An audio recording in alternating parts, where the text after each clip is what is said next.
Hello, my name is Nieves de Mingo, and thank you very much for watching my presentation, whose title is Gendered Spaces of Submission and Subversion, the Gynecological Clinic in Sue Townsend's play Womburn. Well, first of all, let me share my presentation so that we can follow it. Okay, so here we go. Well, these are the contents I would like to cover in this presentation. First, a short introduction on Sue Townsend and her first play, Womburn. Then I will analyze the ways in which space is related to gender in the play, and how the gynecological clinic Townsend describes is apparently a space designed for women, but in contrast, women are not taken into account. I will also present the variety of ways in which women perform the space, the women in the play perform the space, which vary from the traditional submission to the most shocking subversion, and how these two attitudes are connected. And eventually we will see how this subversion is nullified by using the traditional resource of linking it with mental disorder. Well, Sue Townsend is one of the most loved English writers of the 20th century.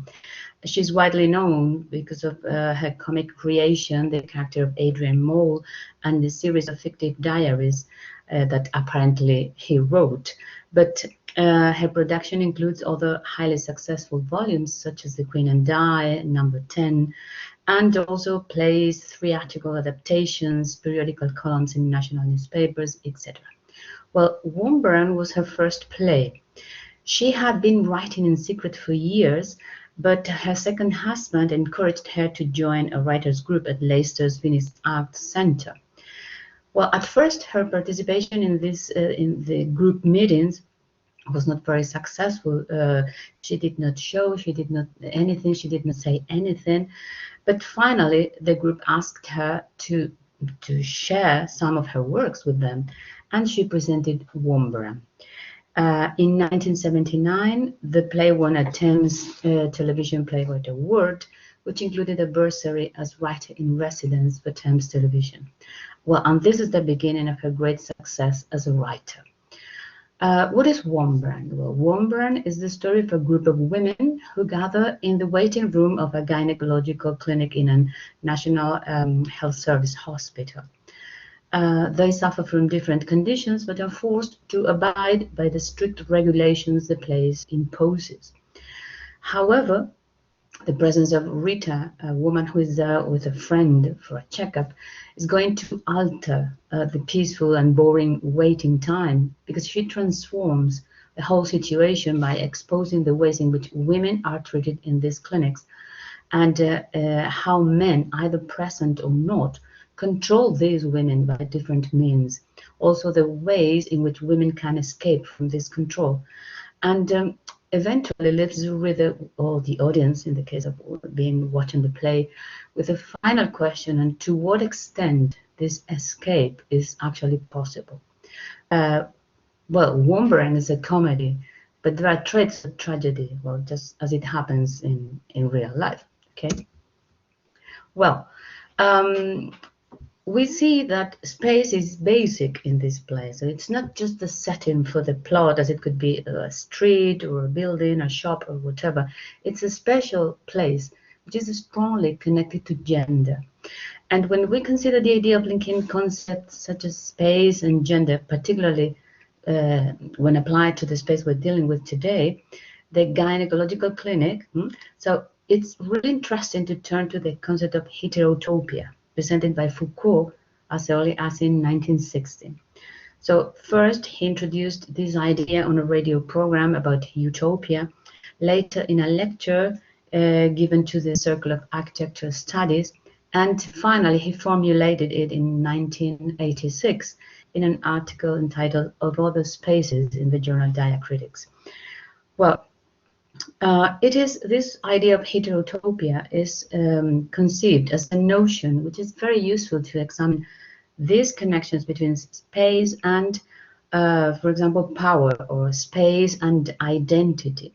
And Foucault describe heterotopias as those counter sites where all the real spaces can be subjected to different processes of representation, contestation, and inversion, conveying the idea of opposition and conflict, which is essential for our play, and paying special attention to those spaces generated on the basis of otherness, right?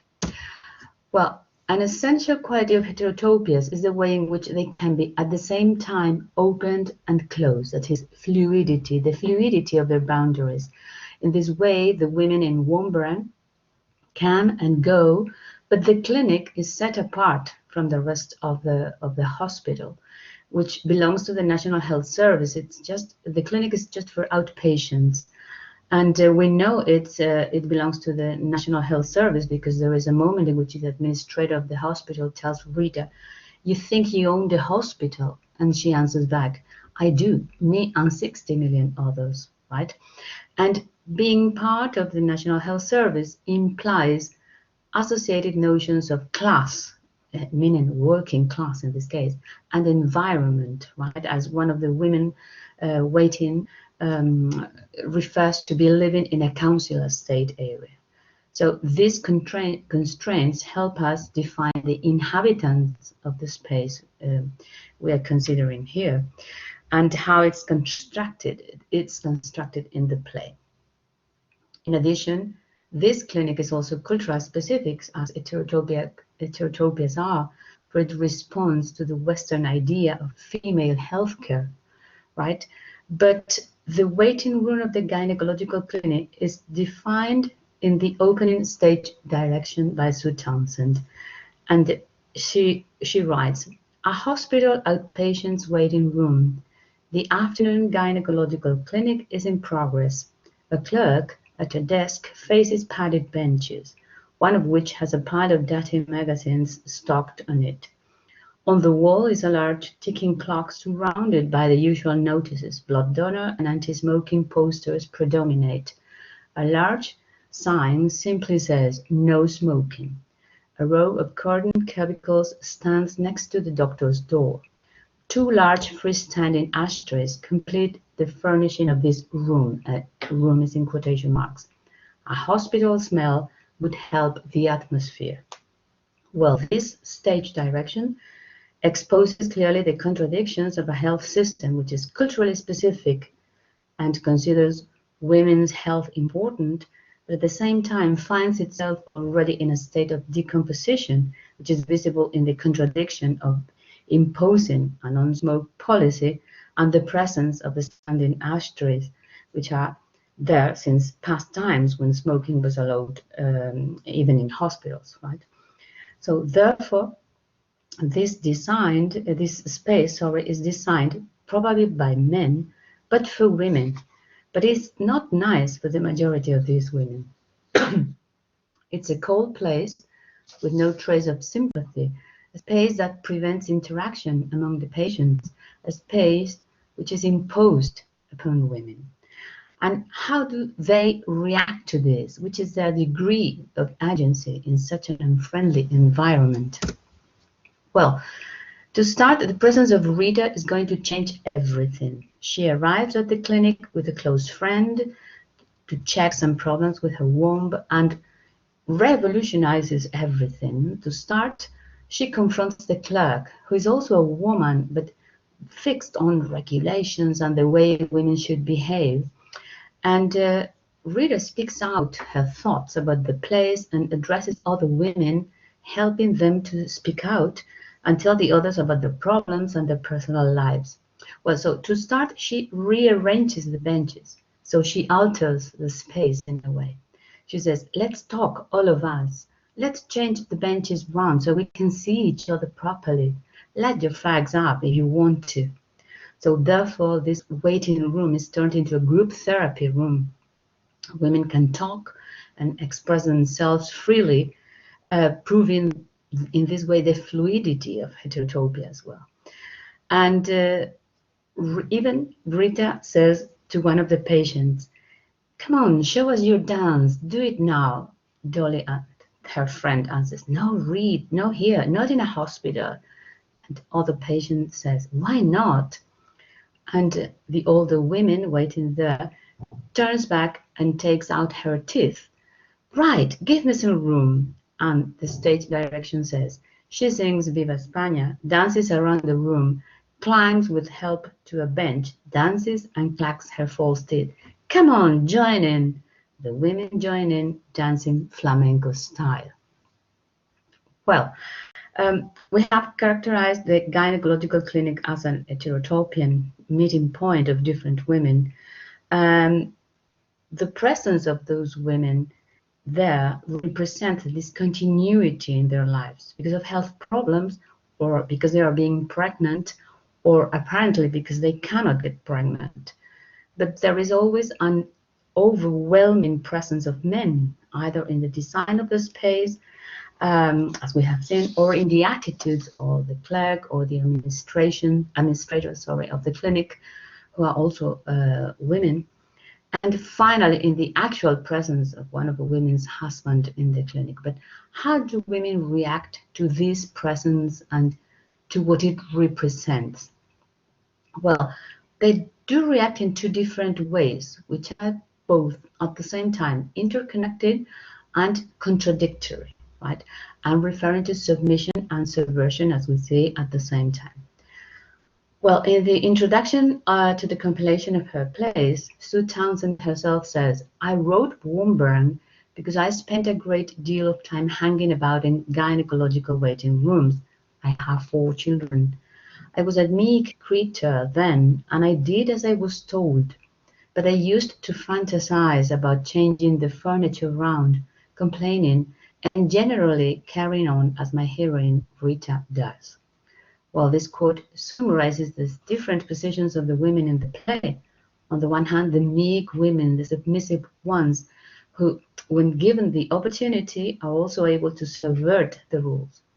And this is visible in the attitudes of 3 of the women in the waiting room.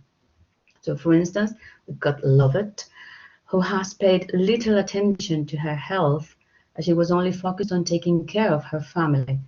She said, I'm here for a drop. I'm expecting to have it all took away. Should have happened years ago. I suffered in silence for years.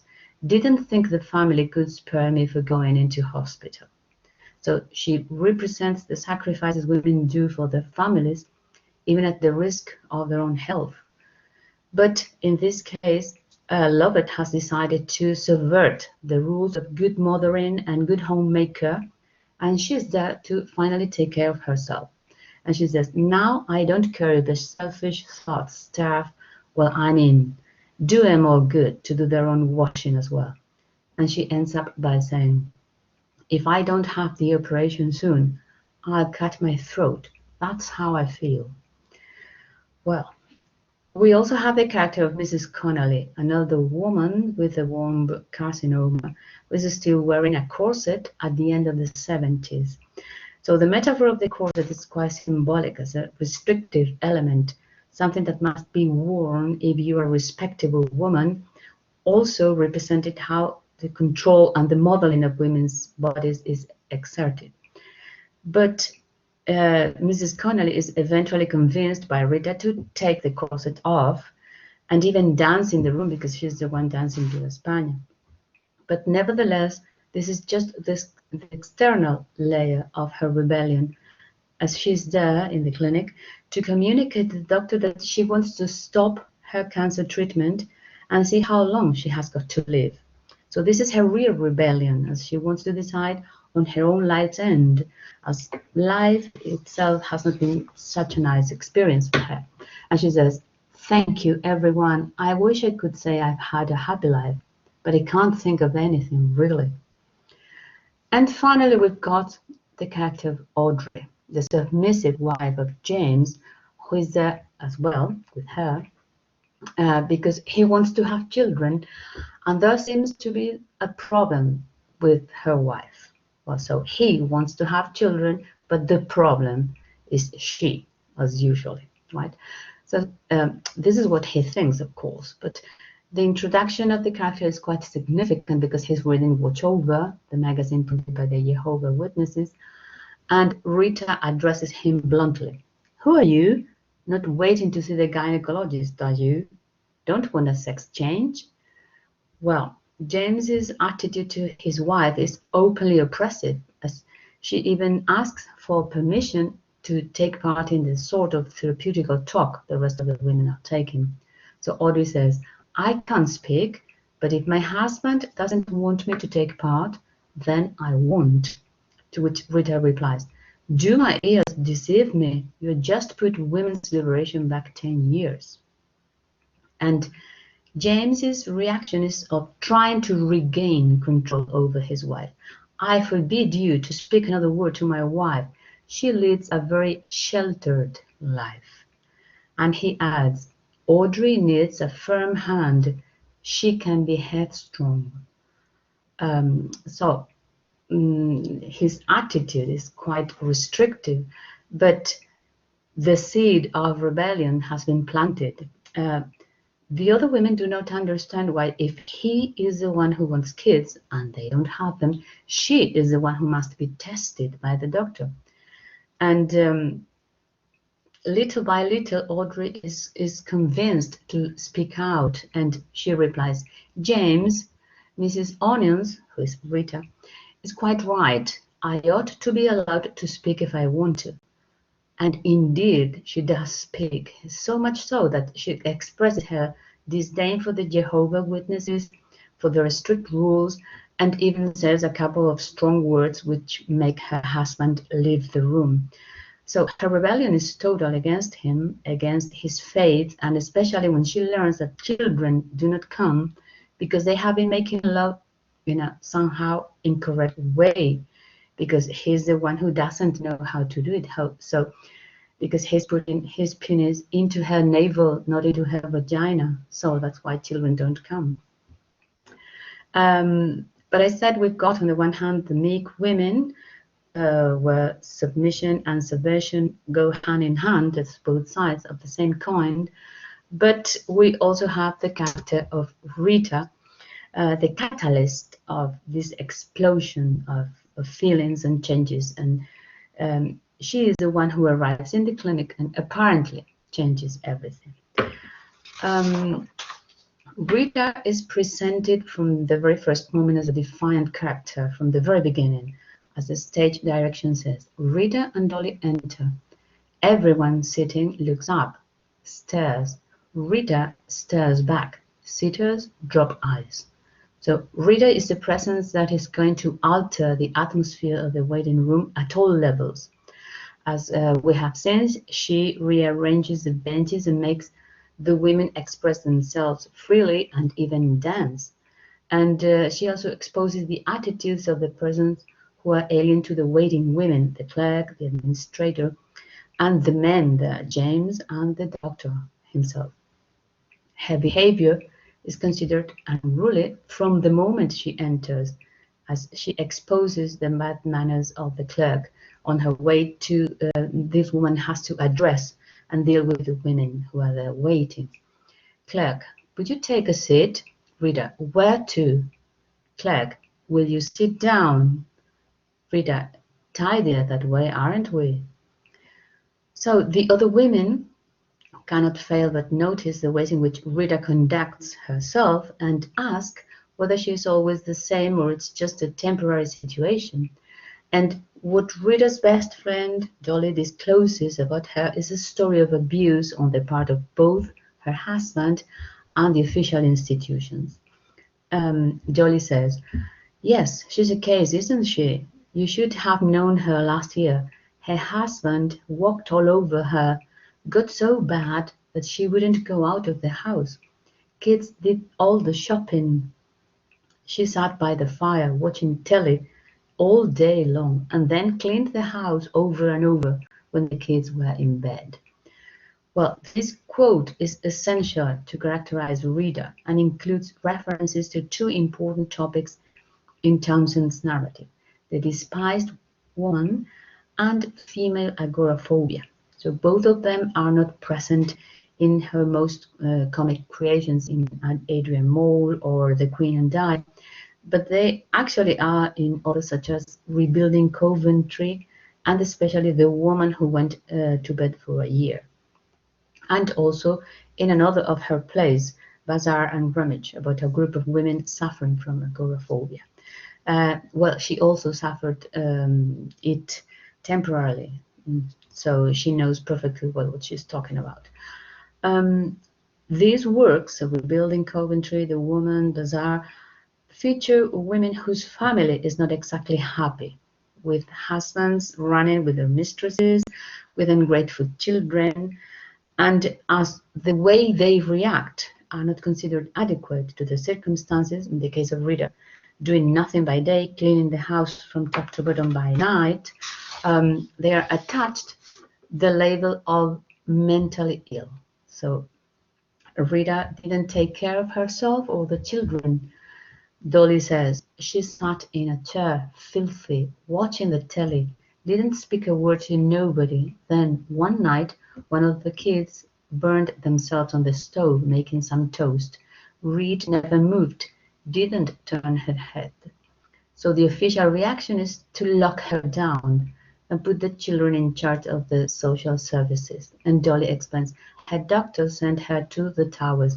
The Towers was a mental health facility in Leicestershire. We've got the photograph here in the presentation.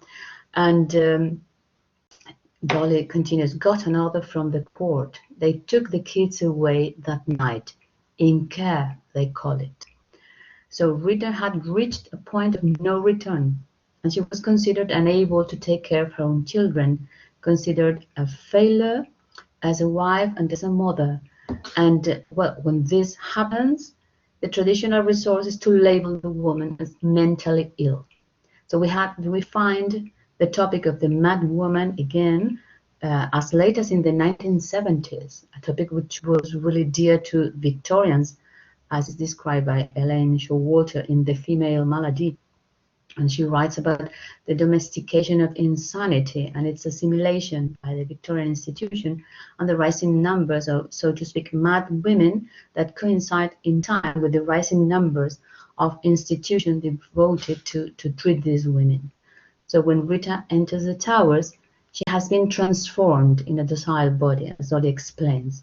Reed goes in the Towers like a zombie. But what happens when she leaves the institution? So things change. And Dolly tells the way in which Rita rebellion self sparks. Reed was quiet at first, didn't talk much.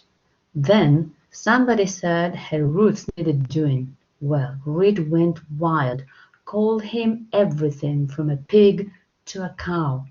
After that, she's been the same as you saw her today, speaks her mind, does things instead of sitting quiet. So we see that Rita confronts directly the alleged image of a woman who has lost her children to social security agents. She does not behave as a normal woman is supposed to behave in this situation. And again, here continue the connections with the Victorian issue of the female hysteria and forced seclusion. So in Rita's case, this seclusion results in the opposite of the official intentions. Now, she is not the meek result of treatment for her mental state. She speaks her mind, acts and reacts unconventionally, thus opposing this way the traditional ways of female behavior, right? Well, this official reaction to Rita's behavior in the waiting room, and to a greater extent to her behavior in general, is the one represented by the assistant hospital administrator, Mrs. Cornwallis. Well, first, she thinks Rita's way of conducting herself is caused by the typical female malady. You are obviously overwrought. Your libido isn't quite ticking over at the right speed, is it? I completely understand. The stresses and strains of the urban environment take their toll on us all. And she grabs Rita by her shoulders first, and then by her wrists, trying to tie her up and control her. And she resists. And Cornwallis says, this woman is potentially dangerous. That is, rebellion needs to be subjected and equals danger. Rebellion equals danger, especially when Rita shouts, I'd sooner be a raving lunatic than have common sense. So Cornwallis feels he's not in control of the situation anymore and tells one of the women to call the police as reason has failed. It's time for the civil authorities. But the woman refuses, and Cornwallis gives up. I can feel a small breakdown coming on. Do you mind if I sit down? So it seems that this is women's victory, the women in the waiting room victory. But the situation goes back to normal when the doctor finally arrives for consultation. And it's like a change in the rhythm of the play. So everything ends up abruptly. Rita goes into the cubicle first, and the rest rearrange the benches around and compose themselves. And the assistant administrator remarks, what has happened this afternoon will never happen again. Is that clear? Well, and of course, it won't happen again. We see in the final lines, we see it in the final lines of the play, because Dolly has been looking for a word in her mind to define Rita. And when she finally finds it, this word has no echo in the women around. Dolly says, I remembered that word, love. What is that word? Rita's word. Dolly, yes, activist. She's an activist. Love it. Never heard of it. This is a representation, a comic representation of the play Womburn. And as you see, it's got many readings, many ways of considering it, very different topics interconnected. But eventually, in the end, we arrive to the conclusion that, as they say in the Leopard, to change everything so that never changes, right? Well, thank you very much for your attention. It's been a pleasure presenting this Womburn and the different layers of meaning to you. Thank you.